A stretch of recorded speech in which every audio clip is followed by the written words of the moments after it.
conseiller juridique du président Tshisekedi, conseil politique et avocat dans le dossier.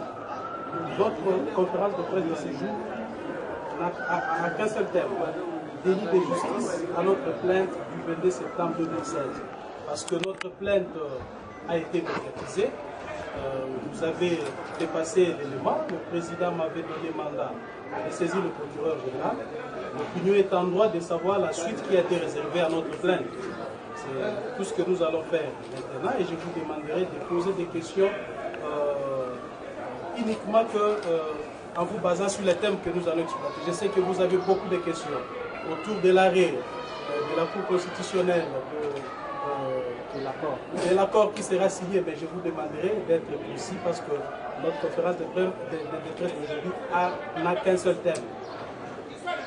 Mesdames, Messieurs, l'Union pour la démocratie et le progrès social, UDP sensible, informe l'opinion tant nationale qu'internationale du déni de justice dont elle est l'objet de la part de hautes autorités judiciaires de notre pays. Le fait parle d'eux-mêmes. Il s'agit bel et bien de l'instrumentalisation de la justice à des fins politiques. En effet, tout remonte au 22 septembre dernier quand, à travers ma correspondance 004, bar UDPS, bar PP, bar SG, bar JMKK, bar 16, sur instruction du président de mon parti, M. Etienne Tshisekedi, j'ai intenté une action en justice auprès du procureur général de la République. Celle-ci était dirigée contre M. Bochab Évariste, Kambaï Denis, Kimbuta André, Bissengimana Charles, Kanyama Célestin et Kumba Amissi alias Tangofor. Chacun a ce qui le concerne pour avoir recruté et incité des brigands à la violence contre la manifestation pacifique du rassemblement et de ses alliés du lundi 19 septembre dernier. Refuser de prendre des mesures d'encadrement de la foule, donner l'ordre de tirer à balles réelles et ainsi de réprimer dans le sang des manifestants visiblement sans aucune défense. Manquer au devoir d'initier une enquête suite à l'organisation d'une descente meurtrière dans la nuit du lundi à mardi 20 septembre 2016, entre autres au siège de notre parti, où tout était non seulement mis à sac, incendié, mais aussi fait très grave le corps de 5 personnes parmi nos combattants dont les noms ci-après ont été retrouvés, mutilés et calcinés. Il s'agit de Boukassa Bouquin, Moutanda John, Bilomba Évariste, Mwabilai Stéphane, Kapena Wetu. Bien entendu, cette liste est non exhaustive car nous dénombrons également beaucoup de personnes grièvement blessées et qui sont entre la vie et la mort. Pour rappel, tous ces actes de barbarie ont été commis au mépris total de la vie humaine et en flagrante violation des textes juridiques tant nationaux qu'internationaux. Selon les témoignages concordants, bien avant la date du 19 septembre 2016, M. Kambaï Denis, l'actuel ministre en charge du sport et de la jeunesse, avait tenu plusieurs réunions aux différents endroits de la capitale. Toujours selon les mêmes sources, de l'argent et des armes blanches ont été fournis à cette occasion aux jeunes drogués dont la mission consistait à infiltrer et perturber la manifestation pacifique du 19 septembre. Par ailleurs, pour revenir à ma plainte, nous avons assisté malgré nous à un match de ping-pong entre M. le procureur général de la République et l'auditeur général de FARDC. Curieusement, le procureur général de la République a dans sa correspondance, dont référence 6340, barre 8.023, barre 42.659, barre PGR, barre SAC, barre 2016, du 26 septembre 2016, transmis notre plainte pour disposition et compétence à l'auditeur général des FARDC. Ces dernières sont tous dans sa correspondance dont référence AG, barre 1481, barre D8B, barre 2016, renvoie ma plainte au procureur général de la République en se fondant sur les articles 93 du Code de justice militaire et 100 de la loi organique numéro 13/011-B du 11 avril 2013 portant organisation, fonctionnement et compétences des juridictions de l'ordre judiciaire. Alors que selon sa propre déclaration faite devant la presse, le PGR avait déjà ouvert une procédure judiciaire compte tenu de l'escalade de la violence enregistrée le lundi 19 et le mardi 20 septembre 2016. Face à cette dérobade de la part de ceux qui sont censés poursuivre les criminels, l'UDPS observe l'inféodation du pouvoir judiciaire à la mouvance kabiliste. Par conséquent, elle n'a de choix que de saisir le bureau du procureur près la Cour pénale internationale, CPI en sigle, à l'encontre des responsables dont les identités sont reprises si haut, mais aussi contre toute personne de la mouvance au pouvoir qui aurait, d'une manière ou d'une autre, proféré des menaces pour inciter à la violence et à la haine. L'UDPS s'insurge contre toute intimidation visant les opposants en général et ses cadres en particulier. Elle condamne fermement les arrestations arbitraires de M. Bruno Chibalanzeze, secrétaire général adjoint de notre parti, intervenu le dimanche 9 octobre 2016 à l'aéroport international d'Ndjili, de M. Delili Koundé, président fédéral, et de M. Ilungawa Ilunga, secrétaire fédéral, tous deux de la fédération UDPS Kisangani. L'UDPS prend acte du refus du procureur de libérer nos cadres cités et promet de mobiliser sa base dans les jours à venir en vue de manifester pacifiquement pour dénoncer l'instrumentalisation de la justice par la tyrannie kabiliste et exiger leur libération sans condition. Merci.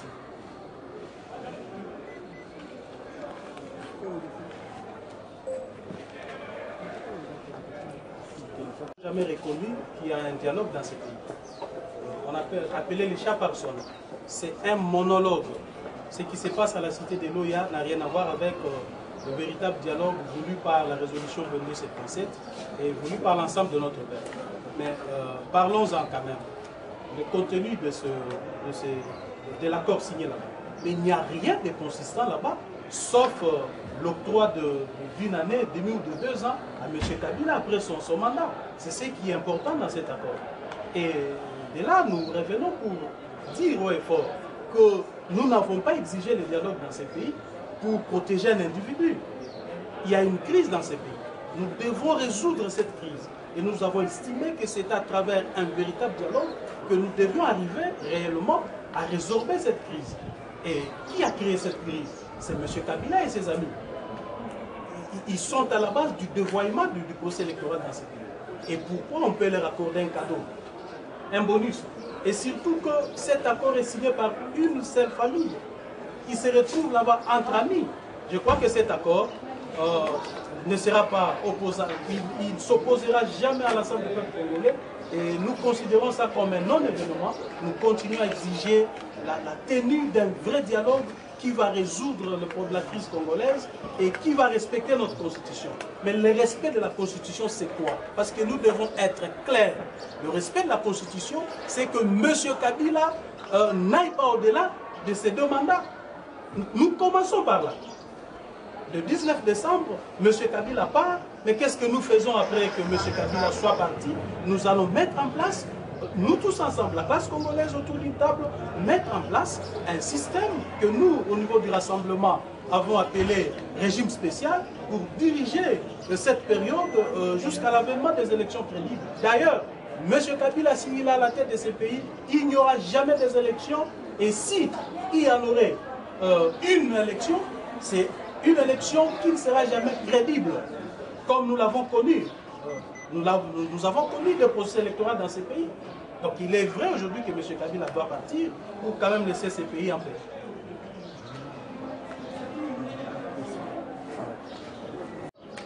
Une réaction par rapport à ça? Nous n'avons... Écoutez, c'est simple. Aussi longtemps que nous n'avons pas de délégués de gens là-bas, nous ne sommes pas en devoir d'endosser quoi que ce soit qui sera signé là-bas. nous continuons à revendiquer un vrai dialogue. Et par rapport à ce qu'eux ont décidé là-bas, c'est très différent avec le régime spécial que nous défendons. Pourquoi? Parce que le régime spécial est fondé sur l'article 64. Pourquoi est-ce que nous disons que c'est fondé? Parce que nous exigeons un fort le départ de M. Kabila. Ce n'est pas ça ce qui est dit là-bas. Là-bas, on protège la personne de M. Kabila. On pense qu'il doit continuer au-delà de son mandat constitutionnel. Mais nous disons, parce que M. Kabila doit partir, mais le pays doit continuer. Le pays doit continuer d'être géré. La République ne va pas mourir quand même. Et il ne faut pas oublier aussi que c'est M. Kabila qui nous a mis dans cette situation.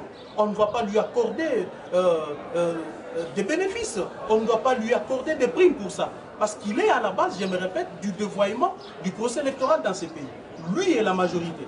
Donc, c'est clair qu'il doit assumer toutes les conséquences en partant le 19 décembre. Et nous, la classe politique, nous allons nous retrouver pour nous poser la question, mais qui va faire quoi? Qui va faire quoi dans ces laps de temps? Et enfin, nous irons aux élections. C'est clair, c'est différent.